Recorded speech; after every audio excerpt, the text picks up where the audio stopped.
Hey guys, it's me, it's Bill, Whole Life Soaps, and today I'm going to try a brand spanking new technique that I have adapted from oil painting, okay? I don't oil paint, but I like to watch painting videos on Facebook, and I saw a guy who took a sink strainer, just like this one, in a piece of wood, and he put it on his canvas, on a smaller pedestal, of course, and had a Lazy Susan, like I've got here. And what he did was, as he turned the Lazy Susan, he poured his colors in, and I thought that would look awesome with soap if I could figure out a way to do it. So normally I use these molds that are really, really long, and they just wouldn't be practical to try to do on this. It would spread out too far, and I don't think the effect would hold. But I think if I do it in this mold, which is my birch mold, it's a Brambleberry birch mold, free plug, I guess. Everything today is Brambleberry, with the exception of the scent, which is Bulk Apothecary. It's their light patchouli. I'm going to make a tie-dye patchouli soap using the swirling sink strainer method, okay? That's what I'm going to call it. I haven't seen anybody do soap like this, so if you've invented this, I apologize if I'm stepping on your feet. But I mean, I scour the internet looking for interesting ways to create. And so I'm borrowing this from the painting world. So wish me luck, ladies and gentlemen. So I haven't decided if I'm going to try to pour two at once or just one at once, but I'll probably just do one. That'd probably be the easiest. Anyway, here we go.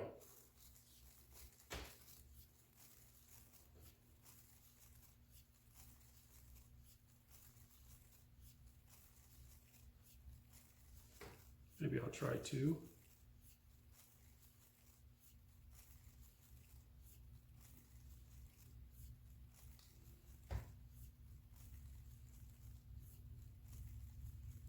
Hopefully it doesn't just make a huge mess.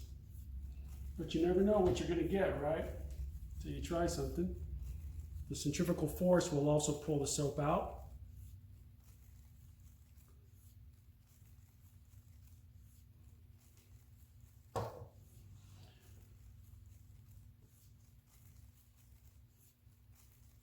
You got to do this with a really thin emulsification. Otherwise, it's going to be too thick to get through that strainer.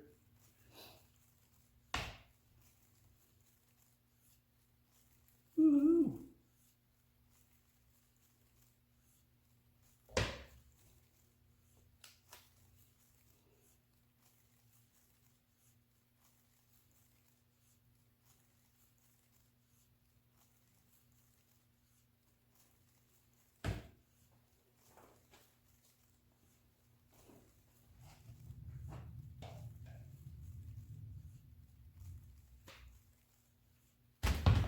My soap is starting to get thick.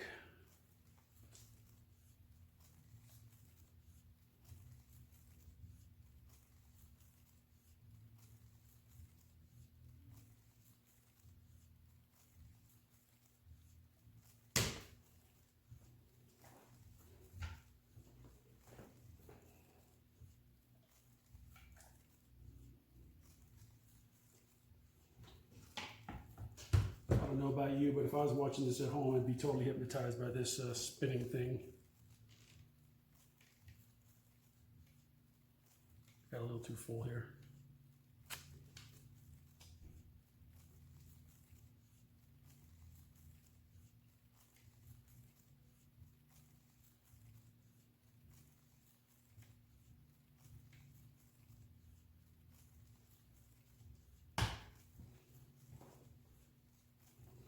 If I can just pour straight from here, maybe I can. That would be a lot easier.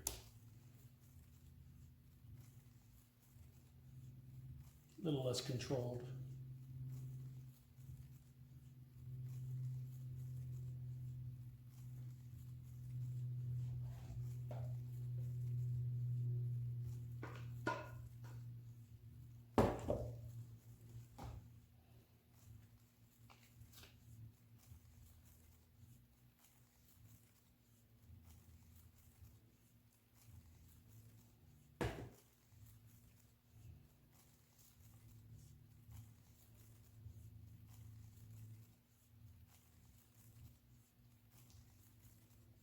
to watch my edges. The centrifugal force is forcing the soap up the side. If it gets too full, it'll probably spill out. That's all right. We will cross that bridge when we get to it.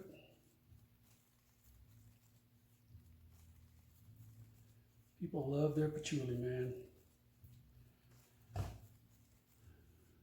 So like a hippie that I am, here's some patchouli tie-dye soap. I make a patchouli orange that's kind of similar to this, but I don't do it this way. I just do it as a swirl. This looks pretty cool though. Just got some pink left.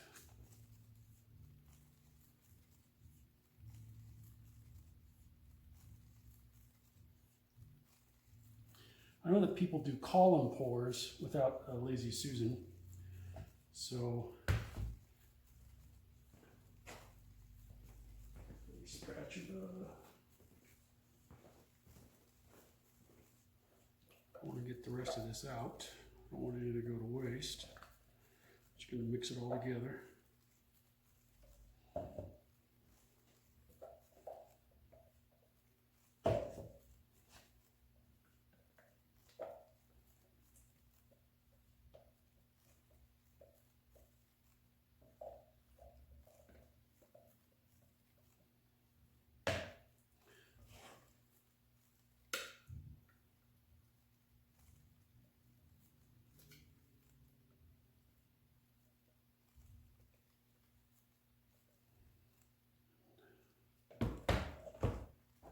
Last of the green.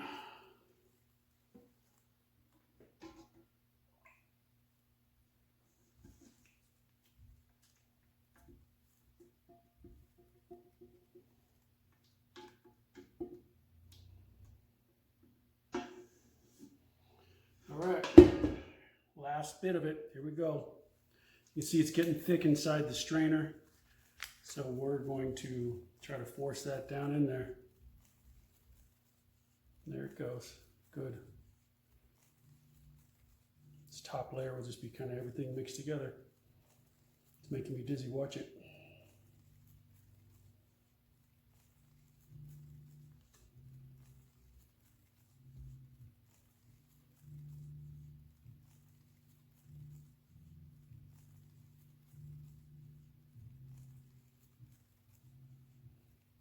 I like to make pretty colors.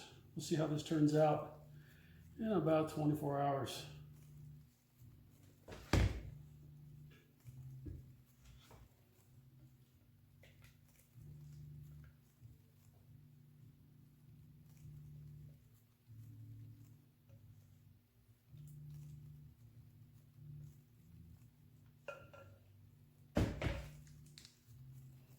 Let the rest of that get out of there. You're probably saying, well, what about the middle? What about the middle? You just go like that. And there you go, right? I put plastic and tape around it.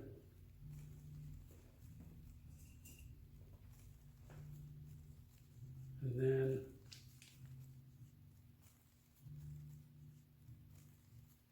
see if I can stretch this out a little bit.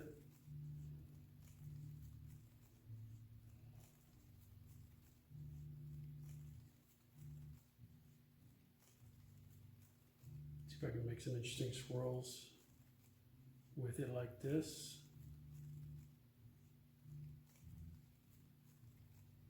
Oh, we're getting a cool little spot there on the top. Look at that.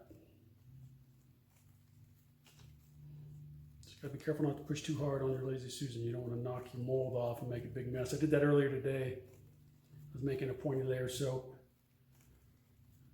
I do it on this thing because it's easier. But man, did I hit it too hard. 15 pounds of soap all over my floor. That was fun to clean up.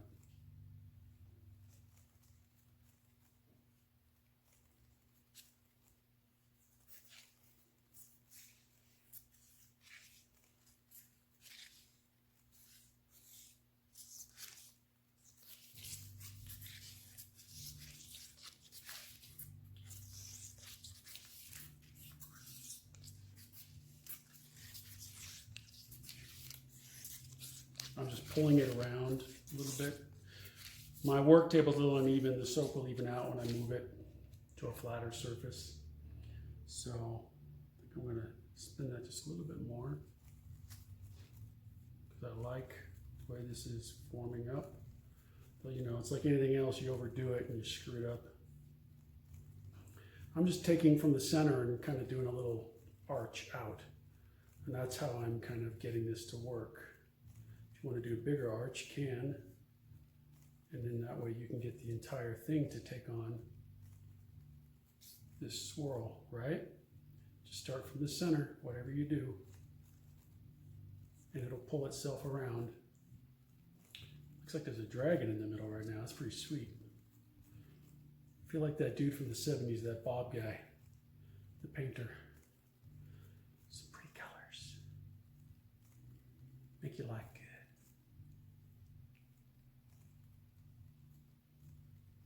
I gotta give a shout out to the world of oil painting today. Glad I stumbled upon this dude's Facebook page. I'll have to go find the link so I can give credit where credit's due. But that's it, guys. That's the soap strainer technique. As you can see, creates a swirl. You can manipulate that swirl or leave it alone. I imagine if I had a shorter pedestal, it would probably be a more intense spread. You'd probably see more circles. If I did two colors, it'd probably be a little bit more obvious, but I don't know. It looks pretty sweet to me. We'll see how it turns out in a couple days, folks. I'm going to put the lid on it and gel it.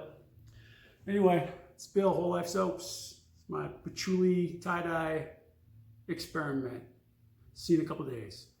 Peace.